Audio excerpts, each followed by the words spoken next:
And we are back to the fourth segment of the GSMC Basketball Podcast presented by the GSMC Sports Network.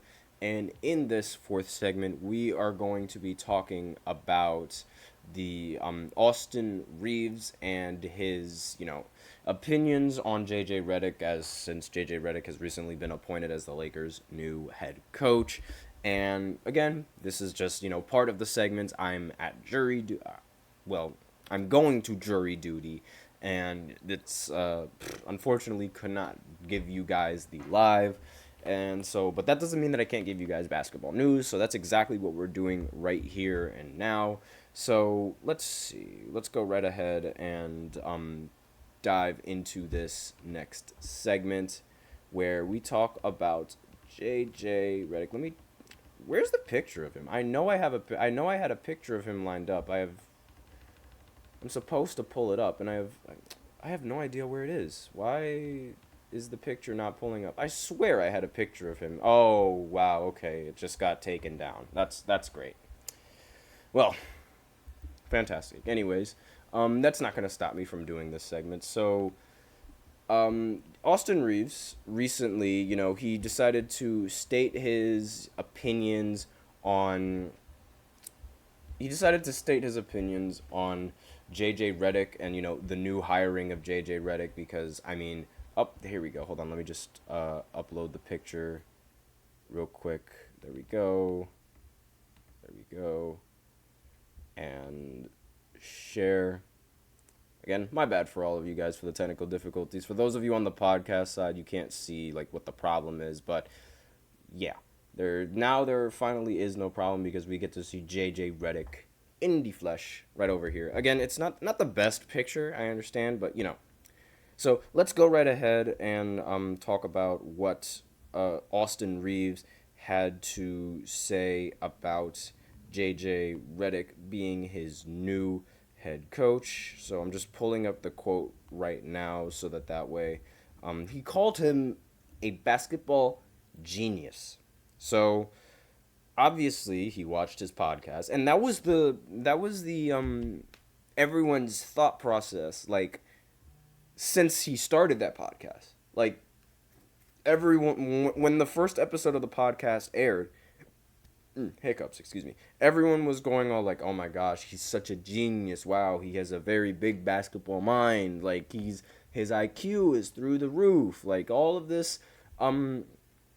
all of this praise to JJ Redick, and obviously rightfully so, because if you are a basketball player, you do have to have some type of basketball IQ, except when you're Caitlin's teammates, but that's beside the point. But aside from that, so that was everyone's most popular opinion on JJ Redick, that he knows a lot about basketball, and he knows the game, he understands the game just as well as LeBron, and not just as well as LeBron, but he's on par. He definitely has a great basketball mind, and everyone really likes his takes. In fact, as an NBA analyst, I think he is by far one of the best NBA analysts that we've seen, because he doesn't sugarcoat anything. He doesn't make any of these wild accusations. He has solid takes, and it's not like he has any of these cold takes. And to top it all off, he has the experience to actually make some of these claims and say all these things. So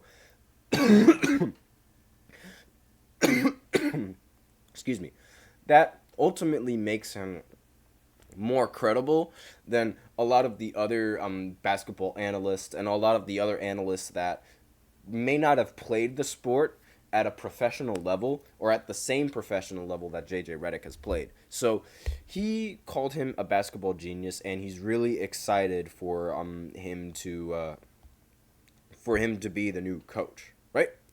And the rest, it's kind of, I find it kind of odd how, this was everyone's opinion, at the beginning, before they realized that the Lakers were pursuing Dan Hurley. Everybody thought, oh, JJ was going to be a great coach. He's going to be great. But, and I'm not saying that there wasn't any doubts, while those talks were happening. But they weren't as loud as they are now. Like in the beginning, I didn't hear nearly as many people talking about how inexperienced JJ Redick was, and really like how this is a, how do I put this? This is like flipping a coin, really. Like you either flip it and you either land on a good coach or you land on a really bad one. And it's like the lack of experience is like, that's the reason why, I say it's a flipping a coin, because it's like you have no idea whether or not JJ is going to be a good coach, or you have no idea whether or not he's going to be a bad coach. And it's really like the big problem, and it's always been the Lakers' problem. It seems like. I mean, these last few years with LeBron as one of the players, and I mean, I don't know. Maybe it is because of LeBron. Maybe it's not because of LeBron. But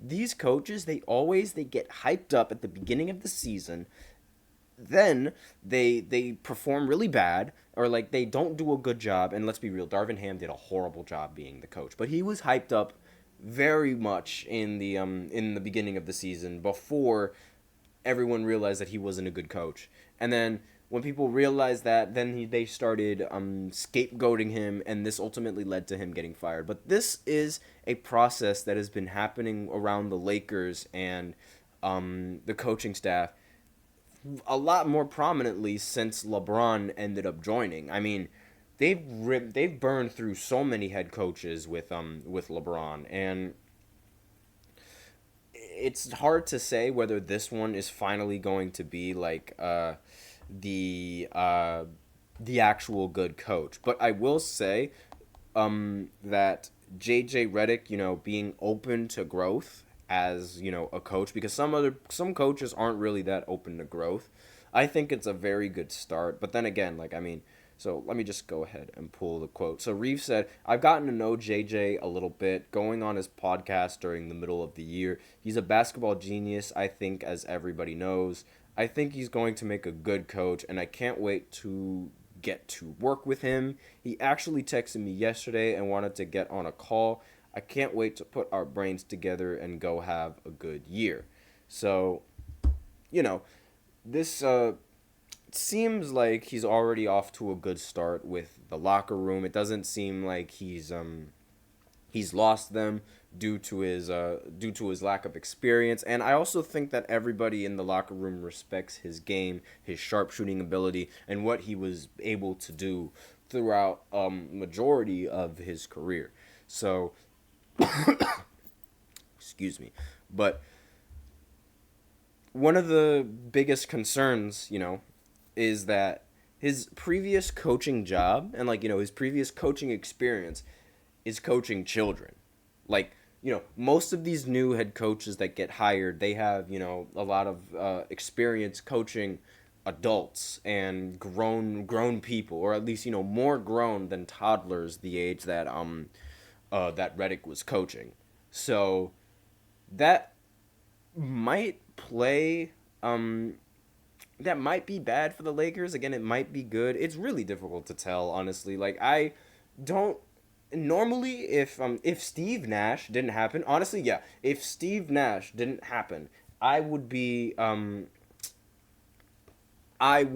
this skeptical on a player taking a head coaching role, or a former player taking a head coaching role. Now, I know you guys are thinking, "Oh, Darvin Ham, he was a former player." And yeah, I understand that, but was he a good one? No. I mean, at least not in my opinion. I mean, JJ Redick, he might not have been, the leading player on the team, but he was he was pretty damn good. I mean, he fulfilled his role to the best he could. It's unfortunate that he had to play under Doc, but he was a sharpshooter. He was a shooter. I mean, he's fantastic. But Darvin Ham, not entirely. Not so much. Maybe it's because I didn't grow up watching Darvin Ham, and I grew up watching more JJ Redick and how his career unfolded. But personally, just not a big fan of Darvin Ham or his game. But, Steve Nash, that's definitely a player that, even though I didn't grow up watching him, I know he was a phenomenal point guard. And, I mean, you don't average 10 assists and not have a basketball mind. Like, I genuinely thought that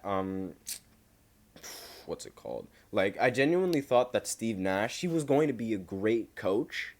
And like, especially, having Kevin Durant and Kyrie to coach under you, like, for you to coach, like, it's difficult. Now we know it's difficult, but at the time I thought it was going to be great, because it's like, oh, these two guys, they like to run a fast-paced offense. They like to do this, they like to do that, just like me, this, that, and the other.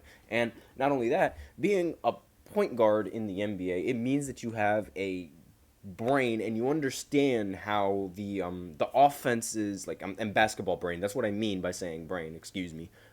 You understand where players have to go, where players have to stand for you to operate a consistent enough offense. And I thought that that was what was going to happen when Steve Nash was appointed as the coach, but that didn't happen nearly as much, and that's why he ended up getting fired. So because of the fact that Steve Nash, he was a great player but ended up being a terrible coach, makes me less optimistic with JJ Redick.